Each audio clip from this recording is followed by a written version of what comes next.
你看他每个人都加了一块布，好难看的。不对，好。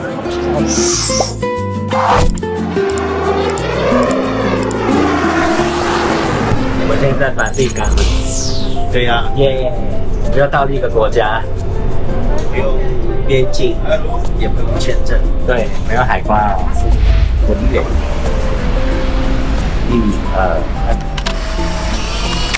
大家7欧元。还是梵蒂冈比较贵，在罗马没那么贵。罗马14就可以2人份了，听一下，耶！现在在梵蒂冈，今天呢来到了一个新的国度，来看看梵蒂冈这个圣名这么大的地方到底长怎样。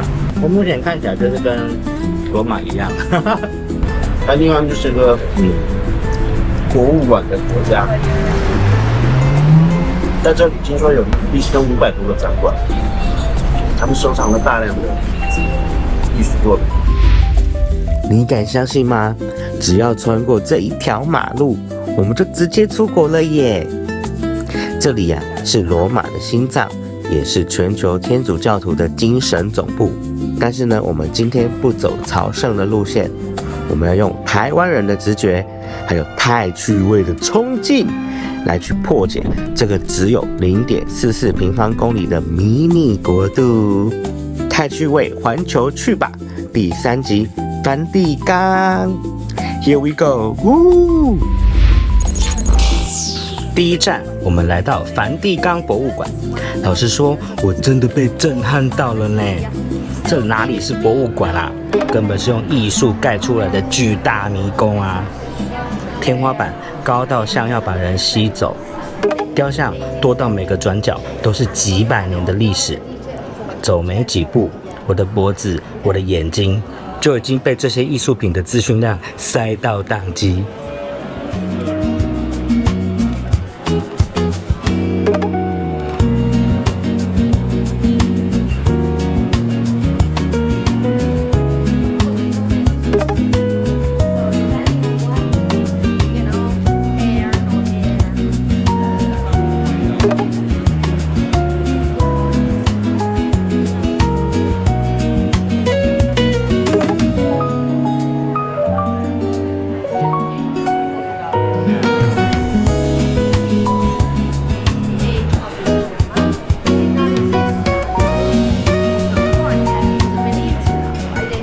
这个是拉斐尔房间，拉斐尔这幅画是拉斐尔画的，他当时被叫王子派为整个设计师的首领，所以他的画你可以看到，在这个房间里都非常的中规中矩，就是一种很传统的画风，对，是画风，对。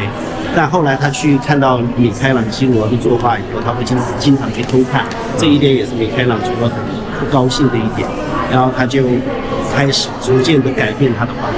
等一会儿我们到另外一个就可以看到，对米开朗基罗的影响下，曼拉斐尔画风会是什么样的改变，在下一个房间就可以看到。就变胖了吗？肌肉，我猜应该就是有肌肉有线条，然后整个布画的不规则了，就是它没有一条很直的平行线来区分上和下了，它可能就是很不规则的人物的这种张扬性。所以你看完之后，你觉得有什么很大的差异吗？你看他的其他的画像，他的整个人体的这种线条感觉更加的张扬。对，以前就是很保守。那最前面这幅是雅典时代是最有名的画，跟正面他就把所有有名的这些艺术家和哲学家都画进来了。比如像穿红衣服那个就是达芬奇，对不对？然后他自己把自己也画下来，就在最角落那个戴白帽子的就他自己。在最开始呢，他并不会认为，就是还有一个很有名的画家就是米开朗基罗，但他不认为米开朗基罗是一个有名值得他画上去的。但他后来看了米开朗基罗的画以后，他就意识到自己错了，所以他就在画上补了米开朗基罗，就那个作者穿着靴子的那个就是米开朗基罗的画像，有点不 social， 他不 social 也不做 networking， 所以这就是米开朗基罗的个性。所以我有觉得他的那个线条也比较柔和，对，然后用色也比较没有那么传统那么黑。你看他其他的作画，他的线条啊，尤其是男人的肌肉感就开始逐渐的体现出来。以前的画，它都是很中规中矩的这种宗教式的这种画风。而最让人好奇的，就是完全禁止拍照与录影的西斯丁教堂，它为什么这么神秘呢？今天就让大卫还有法兰克来帮大家解密。哇，在这里画要花多久啊？400，它那上面有400个。然后最下面那个你看到没有？最右边那个被蛇缠住的那个人，就是他这儿的监工，他就把它画在那上面去了。哇，这样画很久啊！他这个的顺序就是从这边升天，看到没有？从他这个世界审判就从这边升天，然后从这边下凡间嘛，坏人下地狱。你看他每个人都加了一块布，好难看，这是后期加入的，因为他全是裸体嘛，教皇就觉得不妥，就后期让人加了一块，加的你看简直是败笔。为了保护这些脆弱的壁画，灯光的光线还有空气中的化学物质，都可能对米开朗基罗等大师的作品造成无法恢复的永久伤害。同时呢，也是为了维持教堂里那种必须亲自感受到的庄严与神圣。不过大卫为了让大家也能感受到现场的那种震撼呢，我还是拼了命捕捉到这几秒钟真的会让人屏住呼吸的画面啦。好，走完这一整段，我的灵魂也升华了，但我的胃已经饿到快要发出求救讯号了。来了！听说这个是最好吃的汉堡，所以我选了他们的招牌 Triple Burger， 耶！我们一起吃。加，哇！真的是最好吃的。我很喜欢它的汉堡肉，它的汉堡肉是整个它没有压得很紧实，很有空气感。然后它把那个cheese跟肉融在一起，就是它不是分开的，它是融在一起。这应该是我现在来欧洲吃到最喜欢的一餐。哇，它里面还有培根呢，推荐给大家，赞！耶！今天是欧巴之夜，我们要来看芭蕾舞。哇，这个没有像那个法国的这么富丽堂皇。哦，这是今天表演的芭蕾舞者的纪念品吧？周边商品。就去看看它里面长什么样。Oh, thank you. Wow, this is our seat. Oh my God, 我们是包厢啊？对啊，也太酷了吧！我第一次坐在包厢里耶，哈哈哈，太酷了。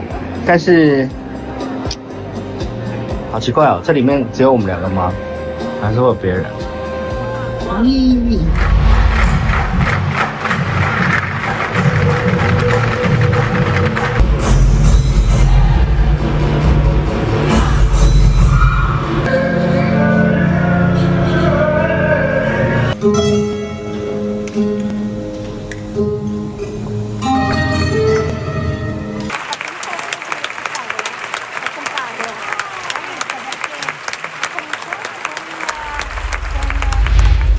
接着我们来到了圣伯多禄广场，哇塞，这个人潮，我们完全是站在梵蒂冈的摇滚区第一排啊！今天的运气真的是爆棚哎，刚好遇上教宗主持封圣大典。你们知道今天封谁吗？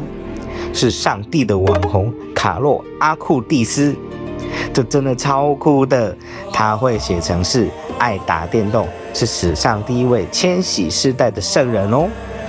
另外还有服务穷人的博拉萨蒂。这场典礼吸引了全球的信徒，气氛真的是超级神圣的啦。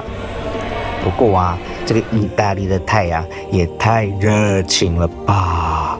虽然我很感动，但是我的虔诚指数真的快被热浪蒸发了，我的妈呀！哇，不行了不行了！为了避免大卫被炎热的太阳融化，我们赶快杀进下一站——圣彼得大教堂。那里呀、有壮观的艺术，还有我最需要的凉爽空气耶！Go go go！ 终于进来了，排了多久？1个小时。1个小时。啊，热死了。不过罗马1小时应该算小 case。好，那我现在来到这里是那个母亲怀抱的大教堂嘛，圣彼得大教堂。圣彼得大教堂。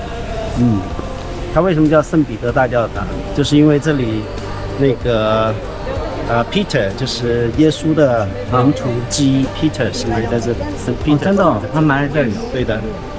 然后呢，最关键的还有呢，就是它这里有很多艺术珍品。首先，这个整个穹顶是米开朗基罗他设计的，你进去看，你就会发现非常的壮观。然后还有一个非常有名的一个雕像，是那个圣母和耶稣的一个雕像，也是米开朗基罗非常有名的一个作品。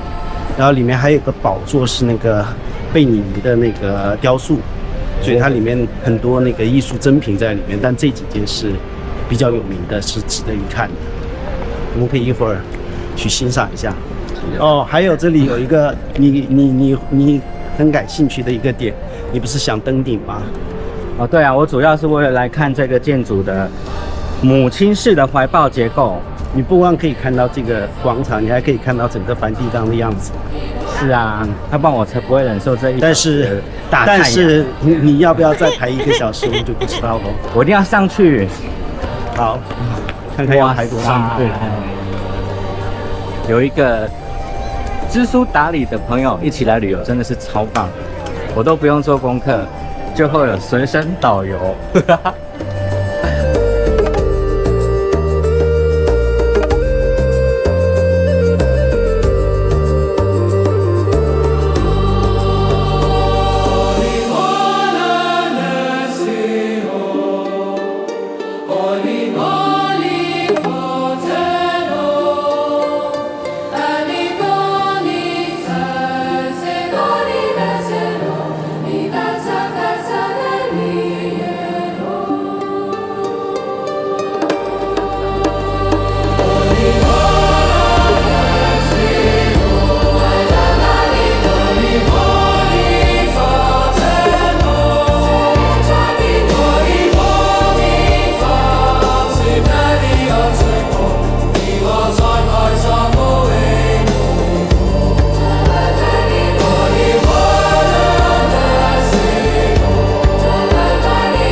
为了要看最美丽的景色，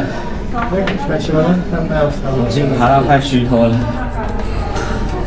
现在看到这个弧形的墙壁，就是刚刚那个穹顶。哇！我现在整个人斜斜的。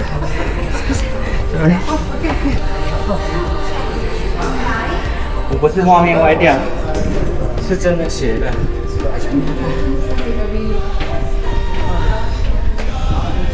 哇塞！哦，快到了，看到光明了。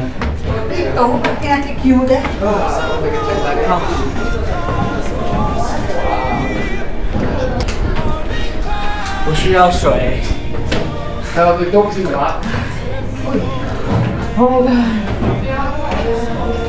就当我以为到了的时候，妈呀，还有 ，Oh my God， still more。啊 Last bed. Holy sugar。 Last bed, but whoa. It's fun.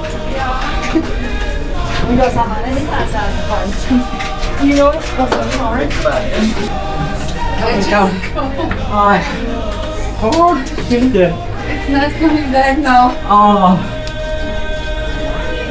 ，Holy，哇！攻顶成功哦！我现在就在梵蒂冈的最高点，耶！哇塞，这个景色真的是太夸张了啦，根本就是明信片等级啊！看看脚下的罗马城，真的会让人美到忘记呼吸。这辈子绝对要来一次哦，真的太感动了啦！